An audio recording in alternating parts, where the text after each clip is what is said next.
Welcome, collectors. In today's video, we're going to do things just a little bit differently than we normally do. Normally, I like to show the full unboxing of the model before we go in and take a look at the actual model itself. But because I'm going to compare this directly to its predecessor, we're going to do things just a little bit differently. So hopefully you guys will find this insightful and like this way of doing things just a little bit better. I've had a couple requests to do these when I have the Core Classics versions of the machines versus the original. So we'll see how that goes. So without further ado, let's go ahead and take a look at the model. Again, this is the Diecast Masters Caterpillar 340DL in 1:50 scale. Again, this is a Core Classic Series model. So the story behind this is kind of a long and storied one, but the brief synopsis is it comes down to this. This started out as a Tonkin Replicas model, and it was flawed from the very, very beginning. It was... how do I say this in a professional way? It was fouled up beyond all recognition. If you managed to get one in one piece directly, that was amazing, and you should have played the lottery that day. It took 3 for me. First one came with a broken bucket. Second one came with tracks completely separated in it. And the third one was obviously the one with the least amount of issues that I ended up keeping. So, yeah, wasn't the best look, and I'm sure that ended up contributing to that company's very, very short-term licensee holder with the cat company. Anyway, I digress. So, Diecast Masters, when they obtained the license, they quickly rectified this model and fixed it, and it's a very... 340 version 2.0 is much, much better. So, here it is. And immediately, the track frames are different. You can see that they have added warning labels, which is a subtle change, but even the smallest changes, in my opinion, really make a difference. And I'll point this out when you see the original, but this mirror on the original was so far in that I'm not sure what in the world you would be able to see other than you would be looking directly at the boom or the stick. Also, the tracks were, again, the way they were assembled was horrendous. So not only would they roll, but if you wanted to try and roll them, the links would separate immediately. Yeah, it was a... I think the term nowadays that the young people are using was a hot mess. That was a good way to describe it. So here is the original. Let's see if we can get both of these in the frame. Another issue is I'm not sure, and this has not been modified. I have done nothing to this.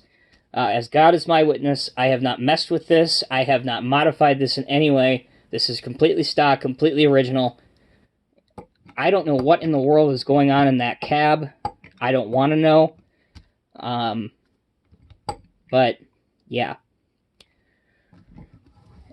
As I have it here, this is the mirror that I wanted to mention, angled so far to the right.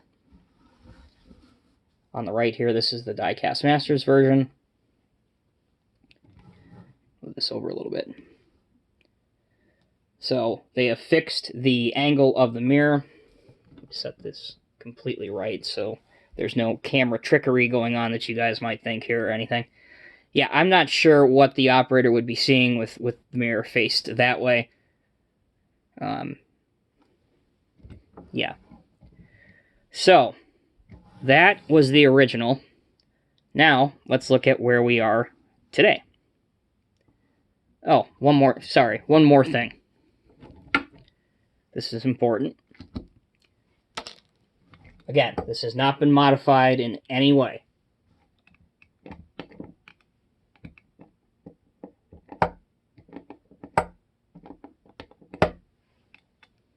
Yeah, not going to be able to do much there. So it couldn't hold hardly any poses. The paint was completely the wrong shade of Caterpillar yellow. I could go on and on. So I digress. This is where we are today. The Diecast Masters 340DL 1:50 scale Core Classic Series model. So Bob, our friendly neighborhood operator, he is permanently affixed in the cab. That's the way Cat wanted it. But you can remove him if you want to completely disassemble the model once you buy it. That's up to you if you want to do something like that.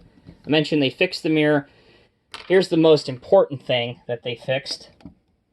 Here's the same angle. Here's this angle. Here's that angle. Everything works, and it can hold a pose. That is awesome. That's the way it should be. This is your digging depth, which is also very respectable. If you want to curl this thing up and put it as a load on a lowboy for a transport position, you can also achieve that, and it makes a good convincing load. Spins 360 degrees, no problem. And if you have a simulated rough surface, as I do, the tracks roll without an issue. And without fear of them springing into a bajillion track segment pieces. One last thing that I will show you, as I mentioned that I would save the box for last. Here it is. Important information that you, as the collector, need to know when picking this piece up from your distributor. Here is the item number 85908C. The C is important because that denotes that it is a Core Classic Series model.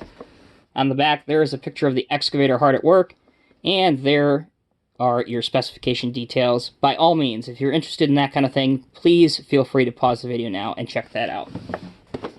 So there you are, collectors. That is a quick review and a little bit of a comparison from where they started to where the first company started to where Diecast Masters completely resurrected and produced a fantastic model of an unusual machine, because the 340 is an Asian market excavator. Many of you already know that. That's why you don't typically see them here in the United States. It is similar in size to a Cat 336, which you see plenty of those here in the United States of America. But it's not a machine that a lot of collectors have, so again, that adds collectability and value to it if you want to have something that not a lot of your friends have. That's another reason to purchase one of these. It is a Core Classic Series model, so that means it's usually not as expensive as some of the higher quality, not higher quality, some of the Highline Series models are. It's the same quality, it's just offered at a little bit more affordable price to some of those collectors that are a little bit younger. So if you're looking for a high-quality excavator and an unusual one, this is a good option for you.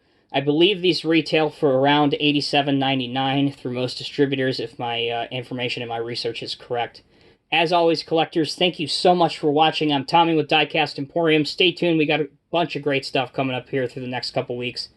And as always, thank you so much for watching. Take care and be safe.